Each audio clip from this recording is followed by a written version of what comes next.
হেঁপাহৰ ৰঙালী বিহু সমাগত। ইতিমধ্যে ঢোল নিৰ্মাণ কৰা শিল্পীসকল ব্যস্ত হৈ পৰিছে।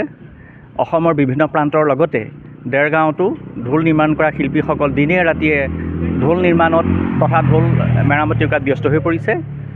আমি দেৰগাঁও নাৰিকলগুৰিত অৱস্থিত দুখনকৈ লোকবাদ্য নিৰ্মাণ ভাণ্ডাৰ, কামাখ্যা বাদ্য ভাণ্ডাৰ আৰু মমতা বাদ্য ভাণ্ডাৰৰ লগত আমি কথা পাতিম। এয়া মই সতীৰ্থক দেখুৱাবলৈ অনুৰোধ জনাইছোঁ। এয়া কামাখ্যা বাদ্য ভাণ্ডাৰ, এই বাদ্য ভাণ্ডাৰৰ এয়া স্বত্বাধিকাৰ। তেখেতৰ লগত মই খন্তেক মত বিনিময় কৰিম। কেনেকুৱা প্ৰস্তুতি চলিছে? বৰ্তমান ভালেই চলি আছে। এতিয়া বিহুলৈ কি হয়গৈ এতিয়া ক'ব পৰা নাই, যে ভালেই হ'ব লাগে। অৰ্ডাৰ কিমান পাইছে? নাই, অৰ্ডাৰ এতিয়ালৈকে নাই। আহিব।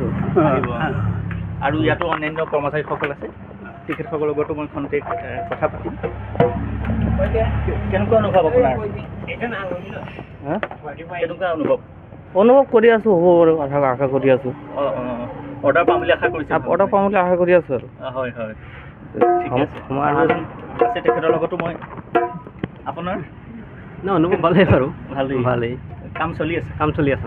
হয়, কিমান দিনৰ পৰা জড়িত হৈ আছে এই কামত? মোটামুটি 5 বছৰমান হ'ল। 5 বছৰ। আগতে ক'ৰবাত কৰিছিলে নে ইয়াতে? নাই, কৰা নাই।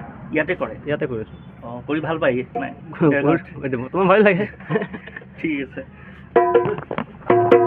আৰু এখন ভাণ্ডাৰ আছে, মমতা বাদ্য ভাণ্ডাৰ। আমি তাতো তেখেতসকলৰ লগত কথা পাতিম। এয়া মমতা বাদ্য ভাণ্ডাৰ। এই বাদ্য ভাণ্ডাৰৰ মই স্বত্বাধিকাৰৰ লগত কথা পাতিম।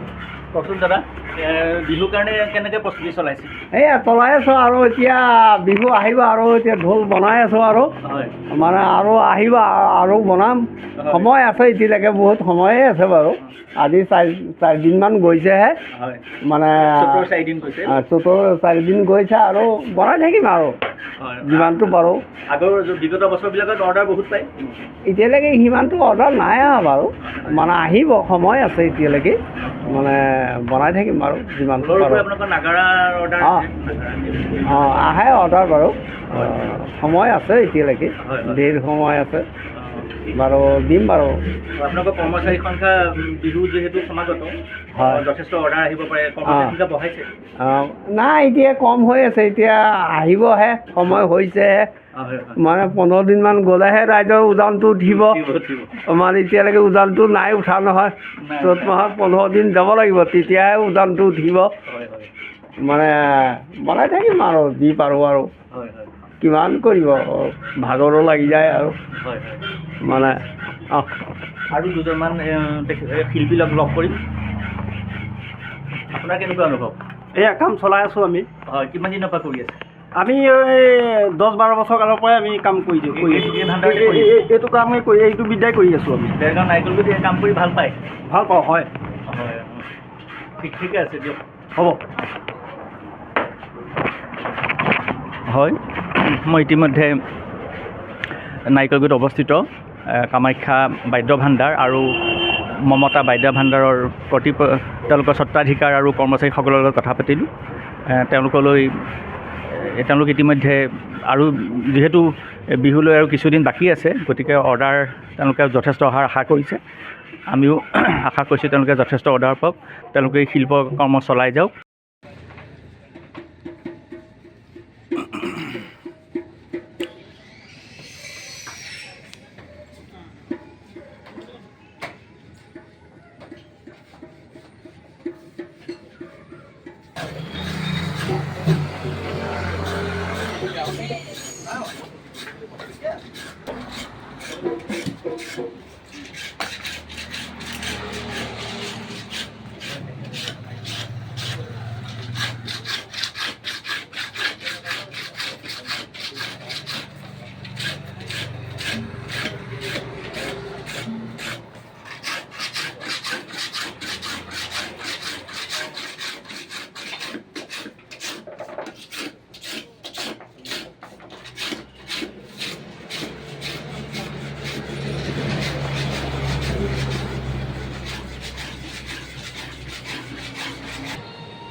ঘৰলৈ ঢোল বনাব আহিছোঁ। হয়, মানে ঢোল কিনিব আহিছে? কিনিব নহয়, মোৰ ঢোলটো ফুটিলে মানে হয়, এইবছৰ বনাবলৈ আহিছোঁ। আগতেও আহে ইয়ালৈ? আহোঁ ইয়ালৈ আহোঁ, ইয়াৰ পৰাই ঢোল নিওঁ, খোল নিওঁ। আপোনাৰ ইয়াৰ সেৱাটো ভাল পায়? ভাল ভাল ভাল বিহুৰ কাৰণে প্ৰস্তুতি চলিছে আৰু সৰু সুৰাকৈ। হুঁচৰি গোৱা হ'ব? হুঁচৰি গোৱা হ'ব গাঁৱতে। জেং বিহু জেং বিহু জেং বিহু। আপুনি ঢোল বজায় তাৰমানে? বজাওঁ। ঠিক আছে, হ'ব। ঢোল এটা আহি ফুটিলে, তাকে বনাবলৈ আহিছোঁ। হয়, কিবা বিহুত এবাৰ কি প্ৰগ্ৰেম কৰিব? বিহু বেলেগ আমাৰ প্ৰগ্ৰেম বুলিবলৈ নাই, ফূৰ্তিতে ওলাই আহিছোঁ আৰু গাঁৱতে আৰু জেং বিহু মাৰোঁ আৰু আমি। স্বতঃস্ফূৰ্ত বিহু? সেইটো কাৰণে আমি ৰাতিহে মাৰোঁ আৰু দিনটো আমাৰ কাম বন হয় আৰু গধূলি আৰু বেলেগ হুঁচৰি দলে আমি যেনেকৈ যোগদান নাই হোৱা আৰু এনেই ফূৰ্তিতে আৰু কৰোঁ আৰু গাঁৱতে। মানে ইয়াত ঢোল যিটো তেওঁলোকে নিৰ্মাণ কৰি দিয়ে বা যিটো তেওঁলোকে মেৰামতি কৰি দিয়ে, আপোনালোকে সেইটো ভাল পায়? ইয়াৰ পৰা ভাল পাওঁ, মানে আগৰ পৰা ইয়াৰ পৰা নিয়ে থাকোঁ, বহুত বস্তু নিছোঁ, নেগেনা নিছোঁ, খোল নিছোঁ, ঢোল নিছোঁ ইয়াৰ পৰা। আৰু এনেকৈ বিভিন্ন ধৰণৰ কাষ্টমাৰ আহিয়ে থাকে ইয়ালৈ। এই মেৰামতিটো ইয়াৰ ভাল, সেইটো কাৰণে ইয়ালৈ আহোঁ। সেয়া কি ক'ব অন্যান্য গ্ৰাহকসকলক? কি ক'ব গ্ৰাহকসকলক? এইটোৱে কওঁ, ইয়ালৈ আহক আপোনালোকে। গতিকে মেৰামতিটো ভাল, দুইখন দোকানেই ভাল, এখন দোকানেই বুলি কোৱা নাই, দুইখন দোকানেই ভাল। মেৰামতিটো মানে আমাৰ কাৰণে ভাল, কাৰণ ৰাইজৰ কাৰণে যেতিয়া তেখেতসকলে আমাৰ কাৰণে কষ্ট কৰি আছে, যেতিয়া তেখেতসকলকো ৰাইজে আহিলে আমাৰো উপকাৰ হৈছে আৰু তেখেতসকলেও ধৰক উপকাৰ হৈছে আৰু আৰ্থিকভাৱে পাওক দুটকা। কষ্ট হৈছে নাই, মেহনতিও আছে, ক'বলৈ এয়া দেখিছেই নহয়।